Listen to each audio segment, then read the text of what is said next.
સરકાર સમાધાન નહીં કરે તો ગૌશાળાને તાળું। બિટકોઇન કૌભાંડમાં વીટીવી પાસે સૌથી મોટો ખુલાસો। સુરતમાં મોટા પાયે ચાલી રહ્યું છે બિટકોઇન કૌભાંડ। ગુજરાતમાં દારૂબંધીના કાયદાના લીરે લીરા 4 અલગ અલગ સ્થળોએથી મળ્યો દારૂ। દૂધની ડેરીઓ પર આરોગ્ય વિભાગની તવાઈ। વડોદરા, જૂનાગઢ, ગીર સોમનાથમાંથી લેવાયા સેમ્પલ।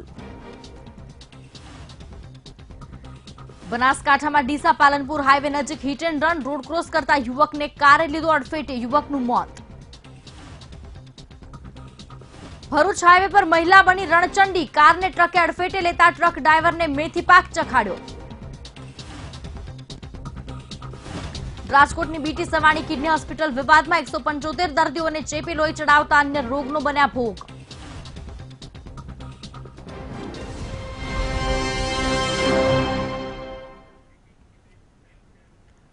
નમસ્કાર, આપ જોઈ રહ્યા છો વીટીવી ન્યૂઝ। આજે ગુજરાત સાથે હું છું સિદ્ધિ। સમાચારોની કરીએ શરૂઆત તો આરટીઈમાં પ્રવેશ ફોર્મ ભરવાની મુદતમાં વધારો કરવામાં આવ્યો છે। વારંવાર સર્વર ખોટવાતા મુદતમાં વધારો કરવાની માંગ કરાઈ હતી, જેને ધ્યાને લઈ તંત્ર દ્વારા મુદતમાં વધારો કરાવશે। હવે આરટીઈ અંતર્ગત પ્રવેશ માટે 8મી મે સુધી ફોર્મ ભરી શકાશે, તો રિસીવિંગ સેન્ટર પર 9 મે સુધી ડોક્યુમેન્ટ જમા કરાવવાના રહેશે।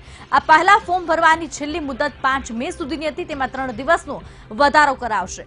ફોર્મ ભરવાના દસારાને ધ્યાનમાં રાખી 4 સર્વર બીજા શરૂ કરાયા છે, તો આરટીઈમાં પ્રવેશ માટે 8,219 ફોર્મ અત્યાર સુધી ભરાયા છે, જ્યારે 1.5 લાખ સીટ સામે 1.76 લાખ જેટલા ફોર્મ ભરવામાં આવ્યા છે।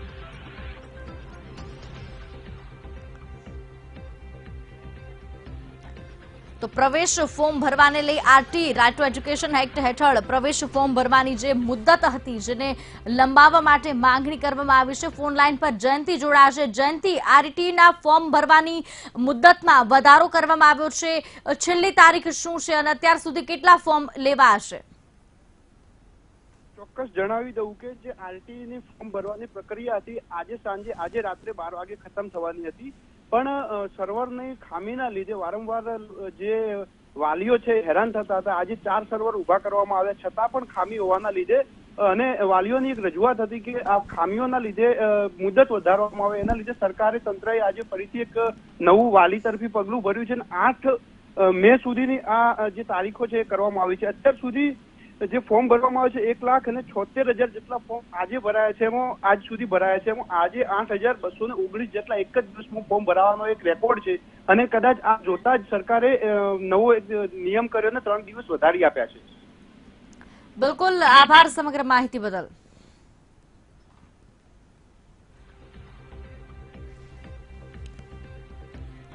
તો આ તરફ બનાસકાંઠામાં ડીસા પાલનપુર હાઈવે પર હિટ એન્ડ રનની ઘટના સામે આવી છે। દેવપુરા પાટિયા નજીક હિટ એન્ડ રનનો વિડીયો વાયરલ થયો હતો। રોડ ક્રોસ કરતા યુવકને કાર ચાલકે અડફેટે લીધો। અકસ્માતમાં યુવકનું ઘટનાસ્થળ પર જ મોત નીપજ્યું અને લાઈવ અકસ્માતનો વિડીયો મોબાઈલના કેમેરામાં કેદ થયો અને ત્યારબાદ આ વિડીયો વાયરલ થયો। યુવકને ઇનોવા કારની ટક્કર લાગી અને યુવક દૂર જઈને પડ્યો અને ત્યારબાદ તેના પરથી આ કાર પસાર થઈ ગઈ અને યુવકનું ઘટનાસ્થળ પર જ મૃત્યુ થઈ ગયું છે। હાલ તેના મૃતદેહને સિવિલ હોસ્પિટલમાં ખસેડવામાં આવ્યો છે।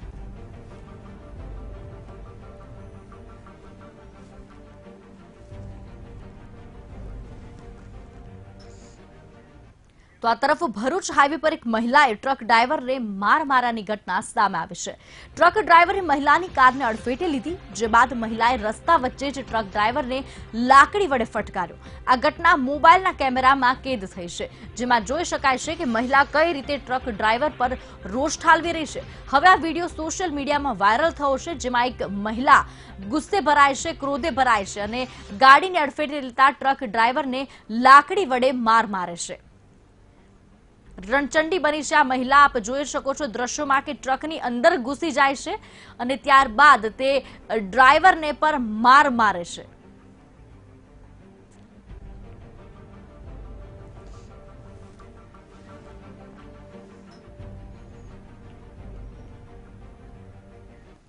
તો તો આ તરફ બનાસકાંઠામાં સરકાર દ્વારા કરાયેલ સહાય ન મળતા ગૌશાળા સંચાલકોએ પશુઓને છોડી મૂકવાની ચીમકી આપી હતી. સંચાલકોની ચીમકીને લઈ કલેક્ટર દ્વારા જાહેરનામું બહાર પાડવામાં આવ્યું હતું. તો કલેક્ટરે જાહેરનામામાં મોટી સંખ્યામાં પશુઓની અવરજવર પર પણ પ્રતિબંધ લગાવ્યો હતો, જેને લઈને પોલીસ વચ્ચે ઘર્ષણ થયું હતું અને ગૌશાળા સંચાલકોએ જાહેરનામાને રાજકીય ગણાવ્યું હતું. આ મામલે પૂર્વ ધારાસભ્ય ગોવાભાઈ રબારીએ સરકારને આડે હાથ લીધી. અત્યારે ઘાસ મળતું નથી. દાતાઓ પાસે જે ગૌશાળા સંચાલકો છે મિત્રો જાય એટલે એમ કે છે કે તમને સરકાર આપે છે તો અમારી પાસેથી આટલું જ રાખો. એટલે સરકાર 1 રૂપિયો આપતી નથી. તો એ લોકોની મૂંઝવણ છે કે સરકારે તો સહાય આપે જાહેર કરી છે અથવા ચોખ્ખો ના પાડી દે કે ગાય માટે આ ભારતીય જનતા પાર્ટીની સરકાર કશું આપવાની નથી એવી એની નીતિ સ્પષ્ટ જાહેર કરે તો અમે ગામે ગામ ખેડૂત અને જૈન ભાઈઓ બધા વેપારીઓ પાસેથી ભીખ માગીને પણ ગાયની જીવાડશું. જયારે અહીંયા ફ્લડ આવ્યું ગયા ચોમાસાની જાહેરાતો કરી હતી, જે 1 રૂપિયો આલ્યો નથી. 1 કિલો ખોણદોણ આલ્યું નથી, જે જાહેરાત કરી હતી પર કેટર 10 કિલો કોણ આપશું. હજુ એક કિલો જોવા પણ નથી મળ્યું. આ જાતની એમની જાહેરાતો બંધ કરે. ગઈકાલે પણ તમે સાંભળ્યું છે કે સંવેદનશીલ સરકાર છે. બીજા 2-3 મિનિસ્ટરો એમના સ્ટેટમેન્ટો આલ્યા. સંવેદનશીલ છે તો આ મરે છે, લો આપો ને ભાઈ. તમે કયું છે એ આપો. અમે એમથી કહેતા કે વધારાનો આપો. આજે બધી જ ગાયો મરી રહી છે. ચૂંટણી આવતી હતી એટલે બધાને દબાયા. ચૂંટણી આવે છે હમણાં જપો, ચૂંટણી પછી બધું કરશું. આ જાતની લાલચો આપીને એમને દબાઈને રાખ્યા છે. આજે પોતે ગૌ સંચાલકો પણ એકદમ અકળાઈ ગયા છે કે હવે ગાયો મરે છે એનું શું કરવું. અને સરકાર એની નીતિ સ્પષ્ટ જ કરીને કે ગૌ માટે કશું જ નથી કરવાના તો એ લોકો એમની રીતે જીવાડી લેશે. પણ એક વખત એની નીતિ નક્કી કરે. દરેક જગ્યાએ ભાષણો ઠોકવા છે ગાયના નામે અને કઈ રોટલી ચારવાથી ગાય ભગત ન થાય. એમના કેવા ગાય ભગત છે? એક રોટલી ક્યાંકથી ગાય બોલાવીને ચારી નાખવાની એટલે કે હું ગૌ ભગત છું.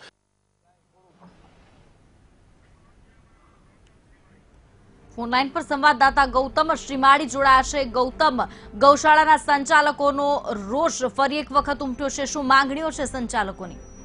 જે ચોક્કસ જણાવી દઉં તો જે મહત્વની વાત એમની એ છે કે એમને મુખ્ય માંગોની જો વાત કરવામાં આવે તો જે ઘાસચારો જે પૂરતા પ્રમાણમાં મળ્યો નથી અને હાલ જો તમામ જે ગૌશાળાની જો વાત કરવામાં આવે તો 85,000 જે પશુઓ છે તે ઘાસની ગુહારમાં લગાવી રહ્યા છે. એની સામે 1 દિવસ જેટલો જથ્થો છે તે 1 દિવસ જેટલો જથ્થો છે અને અગાઉ જે વધુ જથ્થાની માંગ છે તે સરકાર સામે કરી રહ્યા છે, પરંતુ યોગ્ય જથ્થો ન હોવાના કારણે આજે તમામ જે સંચાલકો દ્વારા પશુ છે તે છોડવામાં આવ્યા હતા અને તેને લઈ અને કલેક્ટર દ્વારા એક જાહેર આવેદન પણ આપવામાં આવ્યું હતું. અને મહત્વની વાત એ છે કે રોષે ભરાયેલો જે સંચાલકો છે એમણે ગૌશાળાને તાળા લગાવી અને ચાવી છે એ કલેક્ટરને પણ સુપ્રત કરી હતી. આ તમામ જે બાબતો છે તેને લઈને એક વિરોધ વ્યક્ત કર્યો હતો અને આવનારા દિવસોમાં જે ગાયની જે વાત કરે છે, ગાયની જે સંવેદનશીલતાની વાત કરે છે એ ખરેખરમાં દાખવે તે પ્રકારના નક્કર પગલા લેવાની પણ માંગ ઉચ્ચારી હતી.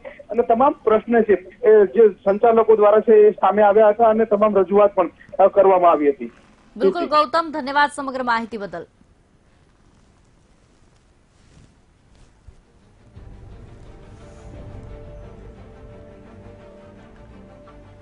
તો બનાસકાંઠામાં ગૌશાળાઓમાં ઘાસચારાની તંગી થતા ગૌશાળાના સંચાલકોમાં રોષ જોવા મળ્યો છે. ત્યારે હવે મામલતદાર કચેરીમાં પશુ છોડવા બાબતે ગૌશાળાના સંચાલકો અને પોલીસ વચ્ચે ઘર્ષણ થયું છે. પોલીસે શહેર તરફ જતા પશુઓ અને સંચાલકોને અટકાવતા આ ઘર્ષણ સર્જાયું હતું.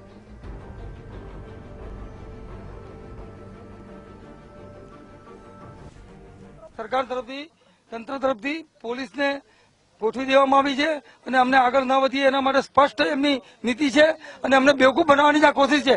નથી આપવાનું એમ સમજીને અમે પાછું જતા રહીશું. બાકી હવે એ જો દમન કરશે અને કાંઈ થશે તો એની સંપૂર્ણ જવાબદારી સરકારની અને કલેક્ટરશ્રીની રહેશે. તો બનાસકાંઠામાં ગૌશાળાના સંચાલકોએ સહાયના અભાવે ગાયોને છૂટી મૂકી છે. ત્યારે સરકાર તરફથી નીતિન પટેલે પ્રતિક્રિયા આપી હતી અને જણાવ્યું હતું કે દાનથી ચાલતી ગૌશાળાઓ દ્વારા ગાયો છોડી મૂકવી એ અયોગ્ય છે. સરકાર 2 રૂપિયા કિલો ઘાસ આપે છે તે યોજનાનો તેમણે લાભ લેવો જોઈએ. જે દાતાઓની દાનથી બનેલી બાજરાપોળો છે જેમાં દર વર્ષે લાખો લોકો ભક્તિભાવપૂર્વક ધાર્મિક માન્યતાથી પ્રેરાઈ અને દાન આપે છે. એ દાનવાળી બાજરાપોળના સંચાલકો જો પશુઓને આવી રીતે છૂટા મૂકી દેતા હોય ગાયોને છૂટી મૂકી દેતા હોય તો મારી દ્રષ્ટિએ એ વ્યાજબી નથી. એટલે ફરીથી બધાને વિનંતી છે કે તમારી જે રજૂઆત હોય એ મુખ્યમંત્રીશ્રીને કે મહેસૂલ મંત્રીને મળીને તમે કરી શકો છો. અને સરકારે ₹2 કિલો ઘાસ આપવાનું ઘણા લાંબા સમય પહેલાં જે જાહેર કર્યું છે, નિર્ણય કર્યો છે અને અમલવારી પણ ચાલુ થઈ ગઈ છે.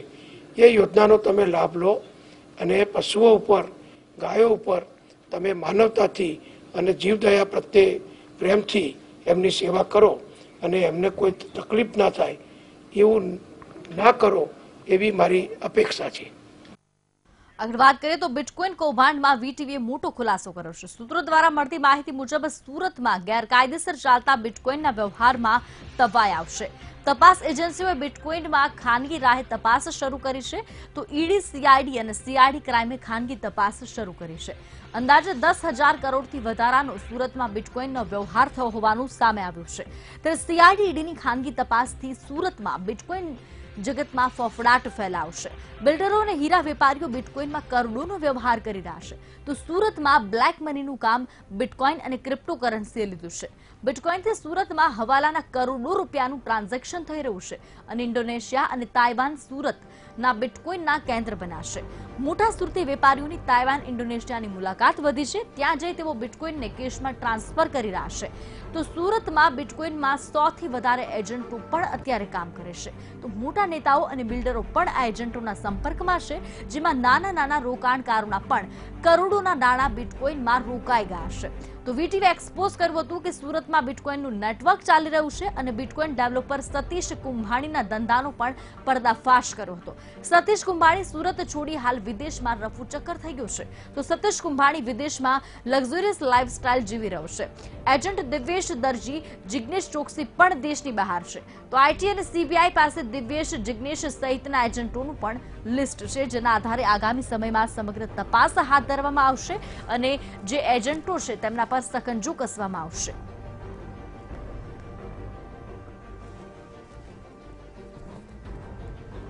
તો બિટકોઇન કૌભાંડના મામલે સસ્પેન્ડેડ એસપી જગદીશ પટેલ કોર્ટમાં હાજર થયા હતા. તો જગદીશ પટેલને એસીબી કોર્ટમાં રજૂ કરવામાં આવ્યા. રિમાન્ડ પૂરા થતા કોર્ટમાં રજૂ કરવામાં આવ્યા અને કોર્ટે જગદીશ પટેલને સેન્ટ્રલ જેલમાં મોકલવાનો આદેશ કર્યો હતો. જ્યારે એમના રિમાન્ડ માંગવામાં આવ્યા હતા ત્યારે અમે વિરોધ કર્યો હતો જે પોઈન્ટ્સ પર હતા કે એમની હાજરીની રિમાન્ડમાં જરૂર નથી, કારણ કે જે પૈસાના માટે પૂછવામાં આવ્યું હતું, જેના માટે અમારો જવાબ હતો કે એના માટે ઓલરેડી ઇન્ક્વાયરી જગદીશ પટેલે જ બેસાડી હતી અને એમના માટેનું જોવામાં આવી રહ્યું છે. બિટકોઇન કૌભાંડ મામલે બીજા સમન્સ બાદ પણ આજે નલિન કોટડિયા ઉપસ્થિત રહ્યા ન હતા, જેથી સોમવારે કોટડિયાને વધુ એક સમન્સ આપવામાં આવશે. ત્રીજા સમન્સ બાદ 24 કલાકનો સમય આપવામાં આવશે. જો 24 કલાકમાં પણ તેઓ હાજર ન રહે તો ગુનો દાખલ થશે. કોટડિયાનો મોબાઈલ ફોન પણ હાલ બંધ આવી રહ્યો છે.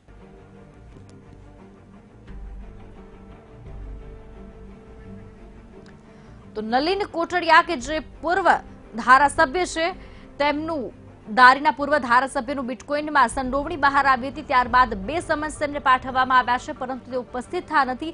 હવે ત્રીજા સમન્સ બાદ જો 24 કલાકમાં તેઓ હાજર નહીં રહે તો તેમના વિરુદ્ધ ગુનો પણ દાખલ થશે. આજે ગુજરાત અંતર્ગત આગળ વાત કરીશું અને સમાચારોની સમય થયો છે બ્રેકનો.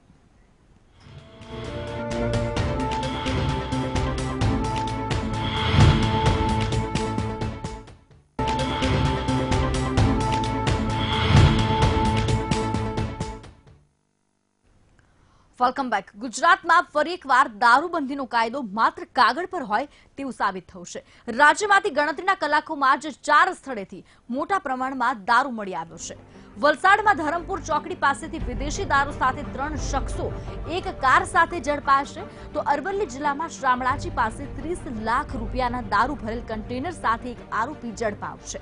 જ્યારે બનાસકાંઠામાંથી 837 પેટી દારૂ ભરેલી ટ્રક ઝડપાઈ છે. તો વળી વડોદરામાંથી તો પ્રાપ્તિ ગ્રુપના માલિક બિલ્ડર રશેશ પટેલની ઓફિસમાંથી જ 35 બોટલ દારૂ ઝડપી લેવાયો છે અને દારૂબંધીના કાયદાના ધજિયા ઉડાવ્યા છે.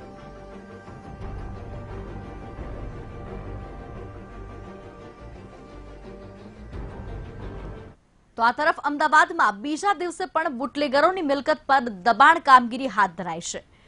કુબેરનગરમાં કુખ્યાત બુટલેગરોની મિલકત પર દબાણની કાર્યવાહી શરૂ કરાઈ છે તો દારૂના ધંધામાં કમાણી કરી અને બનાવવામાં આવેલી ગેરકાયદેસર મિલકતને પાડી નખાશે।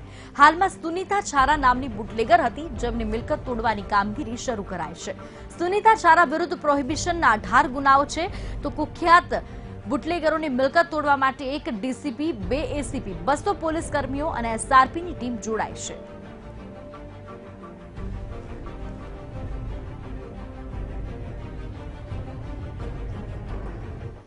તો રાજ્યભરમાં આરોગ્ય વિભાગના અધિકારીઓએ દૂધની ડેરીઓ પર દરોડા પાડ્યા છે। વડોદરાના અકોટા, માંજલપુર, વાઘોડિયા રોડની ડેરીઓના દૂધના સેમ્પલ લેવાશે તો દૂધમાં એસએનએફની તપાસ કરવામાં આવી છે।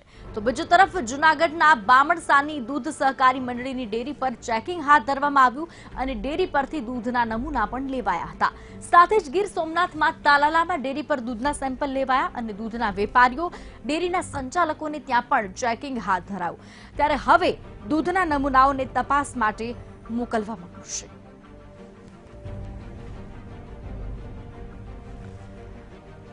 તો દૂધની ડેરીઓમાં એસએનએફની તપાસ હાથ ધરવામાં આવી છે। દૂધની તપાસ થઈ છે, સાથે જ દૂધની ગુણવત્તાને લઈને તપાસ કરવામાં આવી છે, ફેટને લઈને તપાસ કરવામાં આવી છે, સાથે જ દૂધમાં કોઈ પણ પ્રકારની ભેળસેળ કરવામાં આવી છે કે કેમ તેને લઈ તપાસ થઈ છે। વડોદરા, જૂનાગઢ અને ગીર સોમનાથમાં આ તમામ સેમ્પલ લેવામાં આવ્યા છે અને હવે દૂધના જે સેમ્પલ છે તેને તપાસ માટે મોકલવામાં આવશે અને ત્યારબાદ દૂધનું પોષણ ક્ષમતા કેટલી છે, પૌષ્ટિકતા કેટલી છે, ભેળસેળ કેટલી છે, આ સમગ્ર બાબતોની તપાસ થશે।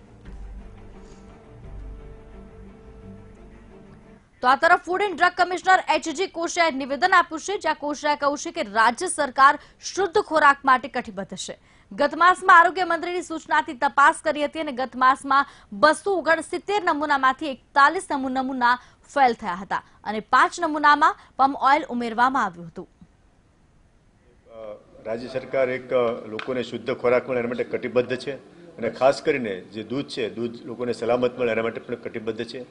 તો સીધી આરોગ્ય મંત્રી સાહેબની સૂચના મુજબ અમે ગયા મહિનામાં પણ એક ડ્રાઈવ કરી હતી। તો એની અંદર લગભગ 259 જેટલા દૂધના નમૂનાઓ આખા રાજ્યમાંથી વહેલી સવારથી શરૂ કરીને લીધેલા હતા, જેની અંદર લૂઝ મિલ્ક આવી જાય, પેકેજ મિલ્ક આવી જાય, ફેરી ભરતાનું પણ અંદર દૂધના સેમ્પલ આવી જાય। તો આ બધા જે સેમ્પલનું ટેસ્ટિંગ કર્યું તો લગભગ 41 નમૂનાઓ આમાંથી સબસ્ટાન્ડર્ડ ફિટ થયા। 41માંથી 1 નમૂનો અનસેફ ડિક્લેર થયો કે જેની અંદર કેમિકલની અને ડિટર્જન્ટની હાજરી મળી છે। તો ઉનાળો શરૂ થતા જ ગરમીનો પારો વધતો જઈ રહ્યો છે, ત્યારે અત્યારે અમદાવાદમાં ગરમીનું પ્રમાણ ખૂબ વધી રહ્યું છે। લોકો પણ આ વધતી જતી ગરમીને લઈ ત્રાહિમામ પોકારી ગયા છે। ત્યારે લોકો માટે ગરમીથી બચવા બપોરના સમયે ઘર કે ઓફિસની બહાર જવાનું ટાળતા જોવા મળી રહ્યા છે। જનરલી અમદાવાદના જે રસ્તાઓ સવારથી લોકોથી ઉભરાતા જોવા મળે છે તેવા રસ્તાઓ પણ બપોરના સમયે સુમસામ બની જાય છે। રોજગારમાં તો અસર છે જ, પબ્લિક જ બહાર હોતી નથી બપોરે, તો પછી ધંધો તો થાય જ નહીં ને। અને બીજું કે ગરમી તો 3 વાગ્યા પછી વધારે લાગે છે, તો આ તો વધતી જ જવાની, હજુ મહિનો 1.5 મહિનો રહેવાની, જ્યાં સુધી વરસાદ ના પડે ત્યાં સુધી। ગરમીથી બચવા હતા તો લીંબુ શરબત ને પાણી વધારે પીએ તો સારું। જોવા જઈએ તો 11-12 વાગી જાય બપોરના પછી કોઈ પણ કામ અર્થે પણ બહાર જવું હોય તો બહાર નીકળવાનું મન પણ નથી થતું। કોઈ કામ અર્થે બહાર જવા માટે પણ 5-10 વખત વિચારવું પડે છે અને ગરમી સાંજે 5-6 વાગ્યા સુધી એટલા હદે વધી રહી છે કે મજૂર માણસ હોય તેના માટે તો પૈસા કમાવા માટે એને બહાર જવું જ પડે, પરંતુ એસીમાં જ રહ્યા કરીએ અને બહાર ના નીકળીએ એવી ઈચ્છા થાય છે। દિવસે ને દિવસે ગરમીનો પારો છે તે વધતો જોવા મળી રહ્યો છે, ત્યારે હવામાન ખાતું પણ કહી રહ્યું છે કે હજુ ગરમી જે છે તે વધશે। તો અમે અમદાવાદના જે રસ્તાઓ જે 24 કલાક જે ભરેલા રહેવા જોવા મળી રહ્યા છે તે રસ્તાઓ પણ હું આપને બતાવીશ કે અત્યારે ખાલી દેખાઈ રહ્યા છે અને જે લોકો છે તે લોકો પણ ગરમીથી બચવા અવનવા પ્રયોગો કરતા હોય છે। ખાસ કરીને જે છોકરાઓ, છોકરીઓ, યંગસ્ટર છે જે લોકોને કોલેજ આવવા જવાનું વધારે રહેતું હોય છે, ક્લાસીસોમાં જવાનું રહેતા હોય છે, તેવા લોકો પણ પોતાના મોઢા ઉપર કે પોતાના ફેસ ઉપર કાપડનું જે કોટન કાપડ આવે તે બાંધી રાખતા હોય છે। એટલે ગરમીને લઈને લોકોનું જનજીવન પણ અત્યારે અસ્તવ્યસ્ત થઈ ચૂક્યું છે અને આવનાર સમયમાં જે ગરમીનો પારો ઉચકાશે ત્યારે લોકોનું જનજીવન કેવું રહેશે તે જોવું રહ્યું। કેમેરામેન અજય પટેલ સાથે યશ ઉપાધ્યાય, વીટીવી, અમદાવાદ। આગળ વાત કરીએ, अच्छे दिन માટે તમે લાયક છો કે નહીં તેની પરીક્ષા કરવાની ઈચ્છા થાય તો બે સ્થળોએ જવું. એક પેટ્રોલ પંપ જ્યાં તમારા સ્કૂટર કે કારમાં ઈંધણ ભરાવી શકશો અને જાણી પણ શકશો કે કેટલા સારા દિવસો તમે પસાર કરી રહ્યા છો. બીજું સ્થળ છે શાક માર્કેટ. ટિફિન અને થાળીમાં ભાવતા લીલા શાકભાજી. તમે કદાચ શાકભાજી ખરીદવા જશો તો ભૂખ્યા રહેવાના નવા નુસ્ખા ન સૂજી જાય, કારણ કે આબમાંથી અગન વર્ષા વરસતા શાકભાજીના ભાવમાં પણ બળકો થયો છે. અમદાવાદ સહિત રાજકોટ, વડોદરા, સુરતના શાકભાજીના માર્કેટમાં અસહ્ય ભાવ વધારો જોવા મળ્યો. ગરમીમાં તરસ छिपाવવા ખાસ કરીને લીંબુનો વધુ ઉપયોગ થાય છે, ત્યારે લીંબુના ભાવ આસમાને પહોંચી ગયા છે. લીંબુનો ભાવ હાલ 120 થી 140 રૂપિયા કિલો છે, તો 6 રૂપિયા મળતા બટાકા હવે 25 રૂપિયાના થઈ ગયા છે. સાથે જ ગુવાર, ચોળી, ટામેટા, કોથમીર, મરચા સહિતના જે શાકભાજીઓ છે તે તમામ શાકભાજીના ભાવમાં 20 થી 30% વધારો થયો છે.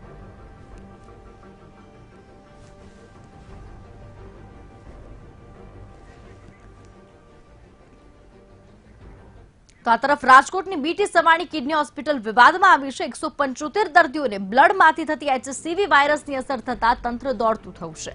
હોસ્પિટલના ટ્રસ્ટીઓએ સરકારને રજૂઆત કરી હતી, જ્યાં સરકાર દ્વારા એક સમિતિની રચના પણ કરાઈ છે.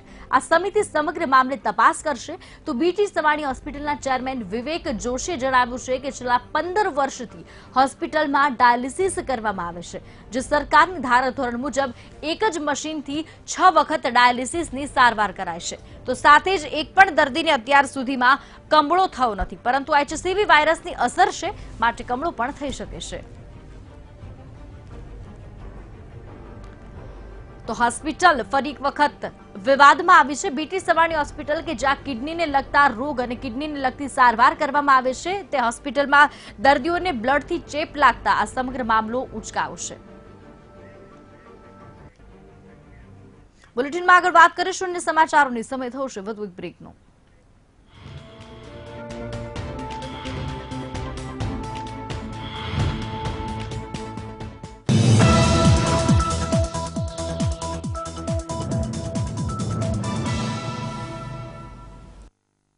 Welcome back. આજે ગુજરાતમાં આગળ વાત કરીએ અત્યાર સુધીના તમામ મહત્વના સમાચારોની.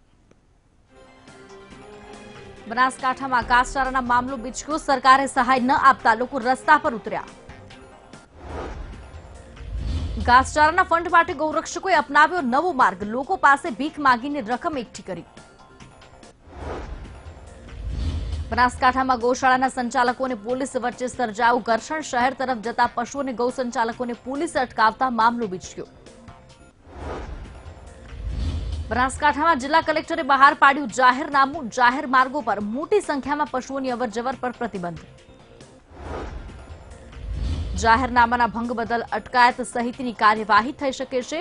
ગૌ સંચાલકોની ચીમકીને ધ્યાનમાં રાખી બહાર પાડ્યું જાહેરનામું.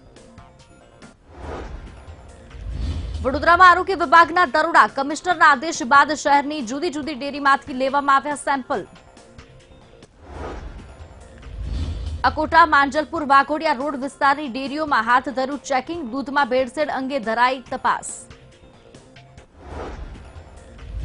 જૂનાગઢમાં આરોગ્ય વિભાગનો સપાટો. દૂધની ડેરીઓ પર ફૂડ એન્ડ ડ્રગ્સ વિભાગે હાથ ધર્યું સર્ચ ઓપરેશન. બામણાસાની દૂધ સહકારી મંડળીની ડેરી પર દરોડા. દૂધની ગુણવત્તા ચેક કરી જરૂરી સેમ્પલ મેળવ્યા. શામળાજીના અણસોલ પાસેથી દારૂ ભરેલું કન્ટેનર ઝડપાયું. કુલ 30 લાખ રૂપિયાનો દારૂ મળી આવ્યો.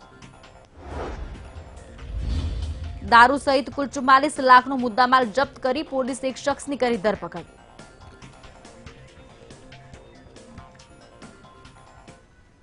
આજે ગુજરાત અંતર્ગત સમાચારોમાં બસ આટલું જ. વધુ સમાચાર માટે જોતા રહો VTV ન્યૂઝ. નમસ્કાર.